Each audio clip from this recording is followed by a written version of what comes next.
여러분이 잘 아시는 거지만은 저희 교회는 지붕 꼭대기에 십자가 네온 사인이 없습니다. 교회 주 출입구 전면 기둥에 드릴로 구멍을 뚫어서 십자가 형상을 새겨 넣었습니다. 왜 그렇게 된 줄 아시죠? 이 교회가 지어질 때 계셨던 분들이라면 다 아는 이야기입니다.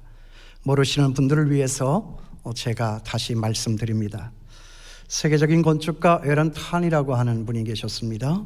건축으로도 유명한 분이지만은 아주 드물게 중국계 사람으로서는 특이하게 믿음이 참 좋은 분이셨습니다. 그분이 전주대학의 기숙사 설계를 재능 기부하러 왔던 어떤 날에 지금은 돌아가신 하영조 목사님과 함께 어디를 갔다가 비행기를 타고 김포공항으로 돌아옵니다. 이제 막 비행기가 착륙을 위해서 고도를 낮춰서 비행을 하고 있는데 밑을 내려다 보니까 그 동네가 온통 다 붉은 십자가 네온 사인으로 숲을 이루며 장관을 이루고 있었습니다. 그래서 하 목사님께서 물었습니다. 저 광경이 어떠냐고, 저 광경을 어떻게 보고 있느냐고. 그랬더니 그분 입에서 뜻밖의 소리가 나왔습니다. 이 서울은 마치 거대한 공동묘지와 같습니다. 그 말은 곧 이렇게 교회가 많으면 뭐하냐, 이 서울은 마치 소돔과 고모라처럼 아주 타락하고 음란한 도시가 되었는데, 이걸 설명을 덧붙이자면 이렇게 교회가 많고 교인들이 많은데 서울은 왜 이렇게 시체가 썩어서 냄새가 나는 공동묘지와 같은 십자가만 무성한 그런 도시가 되었느냐라고 반문하는 것이었습니다. 참고적으로 말씀을 드리면 유럽이나 미국 같은 기독교 국가들을 가보면 이 십자가가 숲을 이루는 곳은 그 동네에 공동묘지 밖에는 없습니다. 그 말씀에 목사님이 충격을 받았습니다. 나중에 목사님께서 제게 말씀을 해주어서 저도 알았습니다. 그래서 저도 충격을 받고 결심했습니다. 나는 이제 우리 교회당을 지을 때 지붕 꼭대기에 십자가 네온 사인은 안 해야 되겠다. 그래서 안 했습니다. 그래 저희 교회는 지붕 꼭대기에 십자가 네온 사인이 없습니다. 대신 교회는 그리스도의 몸이라고 했으니 그 몸 안에, 이 교회 기둥 안에 십자가 형상을 새겨 넣어서 교회 십자가를 대신 했습니다. 내 몸에 예수 그리스도의 흔적을 가졌노라 라고 한 바울 사도의 고백을 생각하면서 저하고 또 몇몇 형제들이 교회 기둥에다가 그 추운 날에 수만 뜸에 구멍을 내어서 십자가 형상을 새겨 넣었습니다. 한 시대의 도덕성은 그 시대 교회의 도덕성을 넘어서질 못합니다.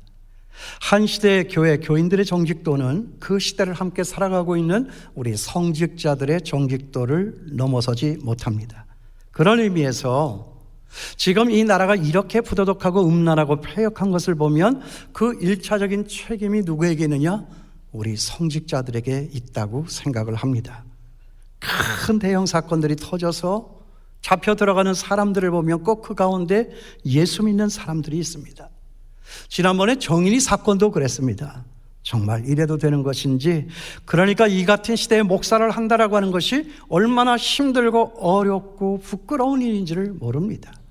그런 일을 막으라고, 그래서는 안 되겠으니까 이 시대의 파수꾼으로서 하나님께서는 저를 이런 자리에 세워주셨는데 저는 아무것도 할 수 없으니 이게 얼마나 큰 고통인지 모릅니다. 여러분, 밥 못 먹는 고통만 고통이 아닙니다. 그런데 그런 저에게 하나님께서는 오늘 이런 말씀을 하십니다. 네가 아프냐? 네가 아프냐? 그런데 너 정말 나를 위해서 여기 호세아 선지자처럼 아파봤냐? 그런 불륜의 아내를 다시 찾아 가슴으로 끌어안고 그래도 참고 참으며 자식들을 낳아 기르며 함께 살아가야만 했던 그런 남자의 이 아픔, 그 아픔이 바로 나의 아픔이고 그 아픔이 바로 나의 아픔인 것을 알고 그런 나의 아픔을 나와 함께하고 그런 나의 아픔을 온 세상에 나아가 전해야만 하는 이 선지자 호세아의 아픔인 것이다. 그러니 네가 지금 그런 호세아의 아픔이 없이 어찌 나의 이 아픔을 알며 나의 이 가슴 터지는 이야기를 세상에 나아가서 전할 수가 있겠느냐 하는 그런 말씀이었습니다. 아, 이래서 우리 말씀을 들고 서서 전하는 자들은 아파야 되는구나. 그래서 제가 이 말씀을 붙들고 얼마나 많이 아파했는지 모릅니다. 그러나 그런과 동시에 또 그 시간에서 제게 찾아왔던 하나님의 말씀, 거기에 대한 저의 생각은 이런 것이었습니다. 그런데 왜 하필이면 이런 사랑과 전쟁 같은 막장 드라마냐? 이런 것이 아니어도 우리 아픈 데가 얼마나 많은데 하나님께서는 왜 하필이면 이런 우리 상식에도 맞지를 않고, 그러면서도 우리가 눈에 흔히 보이지도 못하는 이런 음녀 사건을 통해서 굳이 말씀을 하셔야만 하는가 하는 생각이었습니다. 그런데 그 음녀가 바로 여기 나와서 예배를 드리고 있는 저와 여러분, 우리라는 것입니다. 그런 고멜과 같이 그런 고통과 아픔을 준 것은 바로 저와 여러분이라고 말씀하시는 거예요. 너희가 나를 배신했다. 너희는 나를 버리고 시와 짬만 있으면 한눈을 팔고 다른 남자들에게로 간 것 아니냐. 이보다 더 강한 메시지가 어디 있어요? 이 말씀이 얼마나 선정적이며 얼마나 귀에 쏙쏙 들어오는 말씀입니까? 그리고 또 우리 인류가 당하는 고통 가운데에서 이보다 더 큰 아픔과 고통이 어디 있습니까? 사랑하는 아내가 나를 배반하고 집을 떠나서 다른 남자와 몸을 섞고, 여러분, 이거 흔한 일입니까? 이거 참을 수 있는 일입니까? 이보다 더한 고통이 어디 있습니까? 그 아픔과 슬픔이 저와 여러분을 만나서 이 시대에 함께 살아가고 있는 우리 하나님 아버지의 아픔이라고 오늘 이 말씀은 우리에게 드러내주고 있는 것입니다. 세상이 너무 좋아서, 세상이 너무 재미있으니까 하나님보다 세상에 있는 것들을 더 좋아해서 하루에도 12번씩 시와 짬만 있으면 대상을 바꿔 사는 저와 여러분 아니냐 하는 것입니다. 그러니까 이건 나는 하나님 당신만을 가지고서는 내가 살질 못하겠습니다 라고 하는 이 말과 똑같은 것 아닙니까? 여러분, 하나님을 사랑하십니까?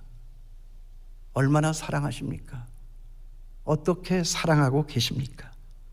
하나님보다 더 사랑하는 것이 없습니까? 그래서 오늘 우리 하나님은 아프다고, 내가 아프다고 말씀하고 계신 것입니다. 그래서 사랑은 또 다른 아픔의 시작이라고 누군가 말했습니다. 사랑하면 아픕니다. 더 사랑하는 사람이 더 아픕니다. 여러분, 하나님을 사랑하십니까? 하나님 때문에, 이 교회 때문에 아파해 보신 적 있으십니까? 내가 아프다. 내가 너희들을 볼 때 정말 아프다. 오늘 이 말씀 하시는 거예요. 여러분, 하나님이 있고 나서야 결혼도 하고 애도 낳고 사는 겁니다. 하나님이 있고 나서야 직장도 가고 돈도 벌고 사는 것입니다. 하나님이 있고 나서야 공부도 하고 높은 자리에도 올라가 사는 것입니다. 그런데 하나님이 없으니까, 내 삶에서 하나님을 빼버리니까 그런 게 다 허망해지는 것이고, 그런 게 다 위태로워지는 것입니다. 한눈 팔고 바람 피우며 사는 남자와 여자의 말로가 다 그런 것 아니겠습니까? 아주 허망하고 아주 체면국이고 아주 위태로운 삶을 살아가게 되는 것입니다. 그래서 하나님은 그런 우리와 싸우십니다. 그래, 때로는 눈을 쏙 빠지게, 눈물 쏙 빠지게, 가슴이 다 오그라들게, 아니 차라리 나 죽고 싶다라고 말할 정도로 그런 살떨리는 날카로운 무기들을 가지시고 저희들을 찾아오신다. 여러분, 이게 고통입니다. 우리 삶의 고통은 왜 왔습니까? 다시 돌아 생각해 볼 수 있게 되기를 바랍니다. 하나님보다 더 사랑했던 그 무엇, 하루에도 12번씩 우리의 한눈을 팔고 우리의 대상을 바꾸어서 하나님을 떠나 살던 저나 여러분, 하나님이 아프시니까, 그래서는 안 되시겠으니까, 그래서 아주 죽어버리기 전에 하나님께서는 우리의 살떨리는 날카로운 무기들을 들고 저와 여러분을 찾아오셔 찌르는 것입니다. 그게 고통입니다. 내 앞에 고통이 왜 왔는가? 다시 한번 돌이켜 짚어 생각할 수 있는 여러분 될 수 있게 되기를 바랍니다. 그래서 여기 보면 하나님은 그런 우리들을 향해서 그런 인생들이 당하는 고통이 바로 이런 것이다 라고 오늘 여기 이 호세아 가정의 비극적인 이야기를 가지고 말씀하고 계십니다. 그러고 보니 여기 이 호세아의 아픔이 우리 하나님 아버지의 아픔이요, 여기 이 호세의 가정에 찾아온 아픔이 하나님을 떠나 사는 인생들이 겪어야 하는 아픔입니다. 그걸 보라고 말씀하시는 거예요. 허망하지 않습니까? 외롭지 않습니까? 배반의 아픔이 여러분의 가슴을 찌르고 있지 않습니까? 왜 그럴까요? 왜 그러실까요? 그러니까 하나님은 호세아로 하여금 배신하고 떠난 여인 고멜을 다시 찾아 가슴으로 품게 하고 자식들 낳아서 날 때마다 그 자식들의 이름을 지어주시면서 배신당한 당신의 아픔과 그리고 호세아의 아픔과 하나님을 떠나 사는 우리 인생들의 아픔을 낱낱이 여기 이 말씀은 드러내고 계신다. 그래서 첫째 아들의 이름이 뭐죠? 이스르엘. 무슨 뜻이에요? 이스라엘이 아니고 이스라엘이랍니다. 이스라엘. 하나님께서 흩으신다.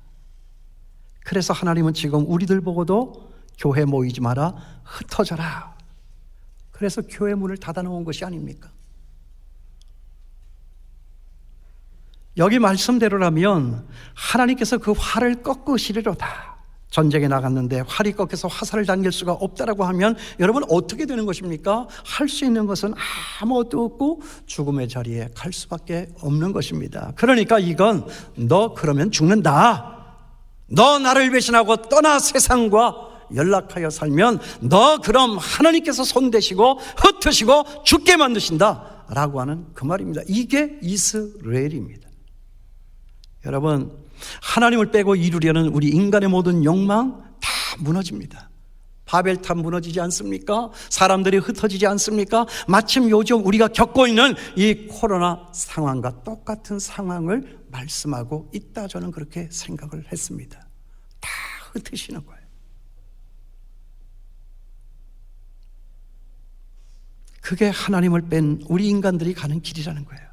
다 흩어지고 다 무너지고.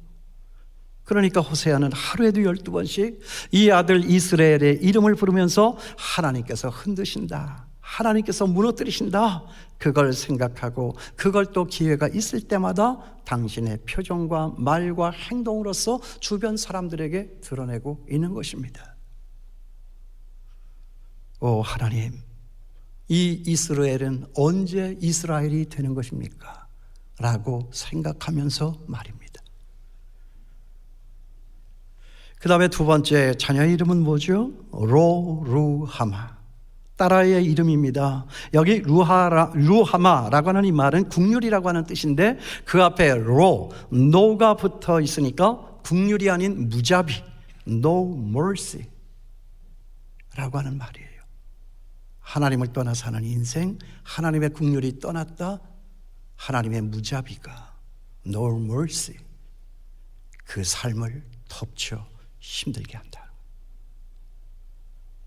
그러니까 하나님의 긍휼이 떠났다, 손 놓으셨다, 포기했다 라고 하는 그런 뜻 아닙니까? 우리식대로 하면 그래 내 마음대로 해 라고 하는 것이 됩니다. 여러분, 세상에서 제일 무서운 말이 무엇일까요? 우리 엄마 아빠가 나가 어렸을 때 나에게 했던 그 말, 그래 네 마음대로 해. 여러분, 이거 아닙니까? 그 말 들었을 때 우리 정말 얼마나 속상하고 무서웠습니까? 차라리 내가 매를 맞고 혼을 나는 것이 훨씬 더 나았습니다. 여러분, 지옥이 따로 있는 것이 아닙니다. 하나님이 손 놓고 외면하시고 떠나시면 거기가 지옥인 것입니다. 그게 지옥이에요. 제가 어렸을 때요, 할머니가 이제 가을 거지를 하고 콩을 이제 멍석에다가 이렇게 쭉 펴놓고 마당에, 거기에서 이제 돌멩이 같은 걸 이렇게 집으라는 거예요. 근데 얼마나 춥던지 손이 곱던지.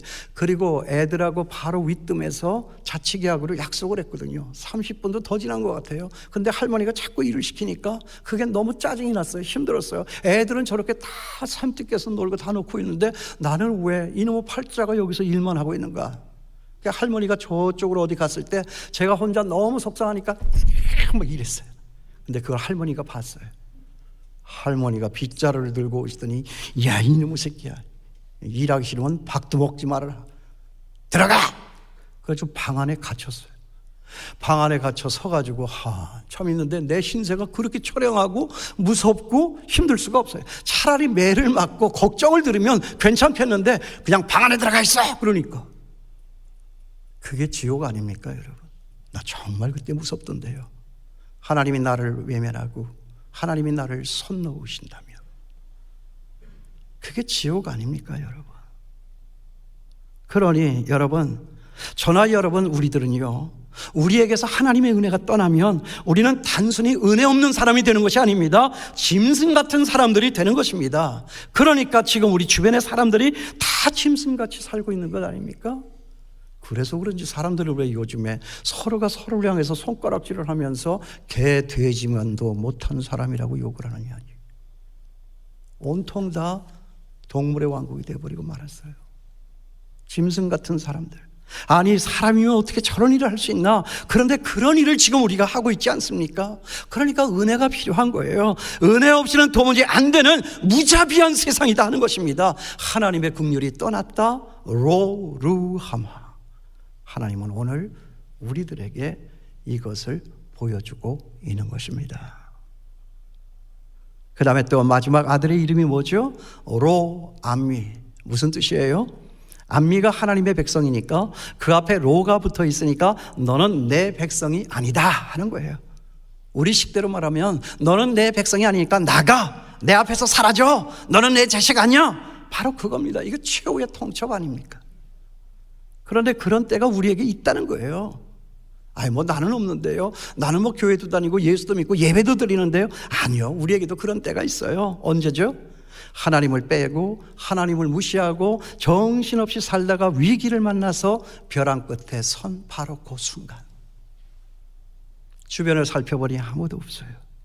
그동안 내가 좋아하고 나를 좋아했고 나를 사랑하고 나를 따랐던 그 사람들, 여러분 그게 지금 다 어디가 있습니까? 아무도 없어요. 아무도 없어요. 로암미, 너는 내 백성이 아니다.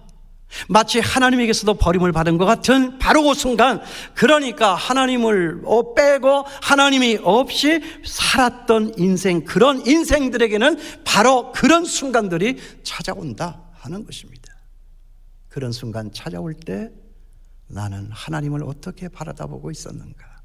하나님은 과연 지금 나를 어떻게 바라다보고 계시는가? 하나님이 손 놓으셨나? 하나님이 나를 흩으셨나? 하나님이 나에게 긍휼을 거두셨나? 하나님은 나를 너는 내 백성 아니야 하시는가?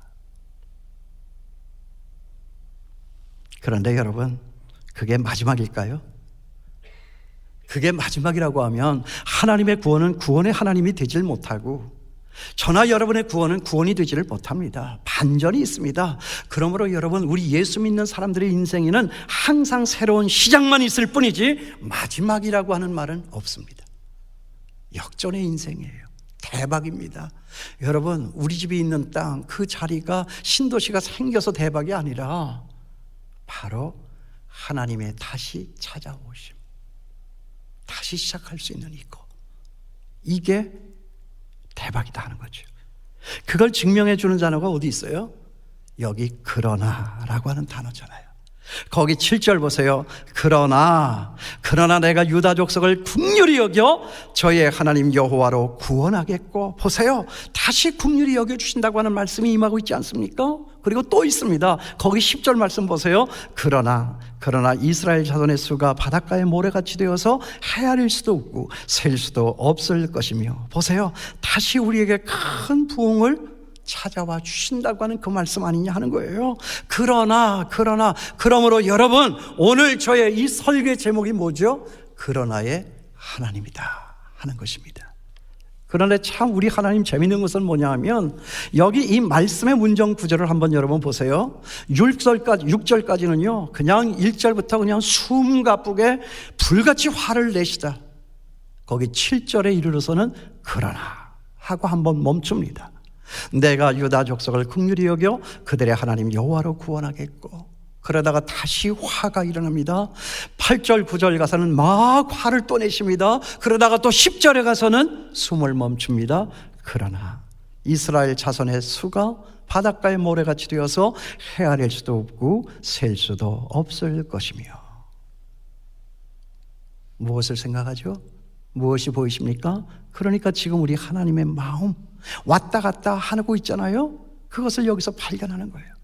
여러분, 우리 하나님의 이 변덕스러움 이제 아셨습니까? 그 변덕스러움을 제가 찾았습니다. 하나님 제게 들킨 거예요. 왔다 갔다 하는 그 마음을 저에게 들켰다. 통쾌했습니다. 아, 하나님도 이러시는구나. 그런데 하나님께서 왜 이러시죠? 왜 이렇게 왔다 갔다 하십니까? 정말 왜 이랬다 저랬다 하시는 것입니다.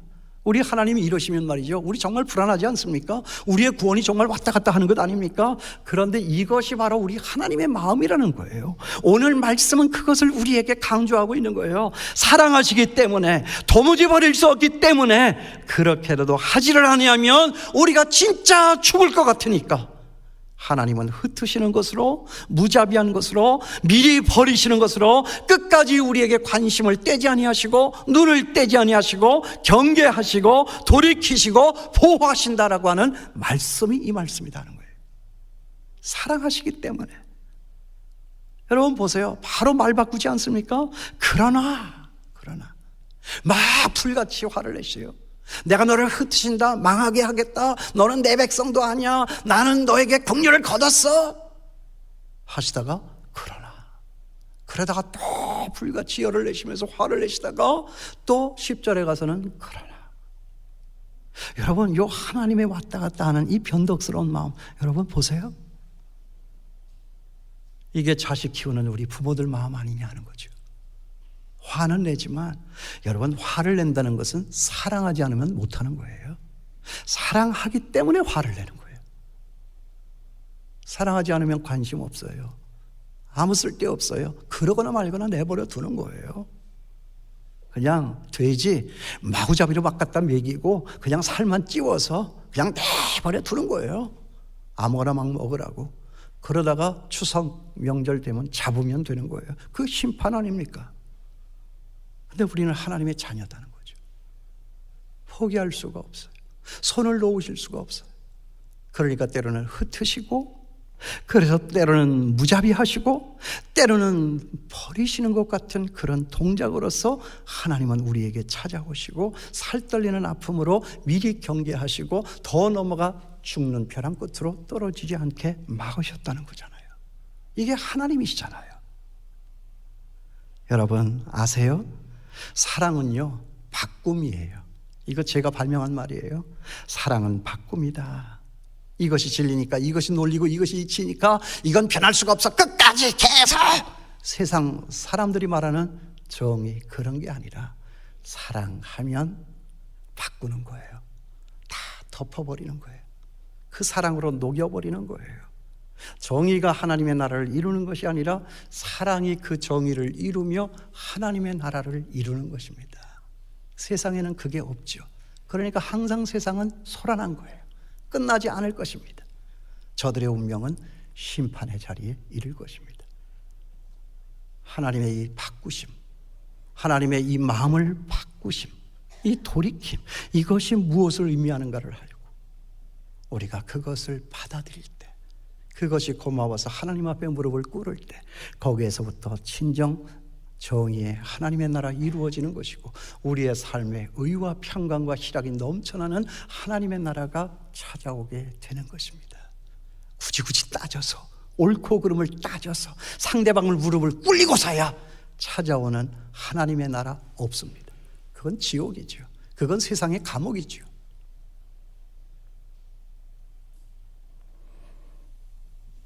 보십시오. 하나님이 바꾸세요.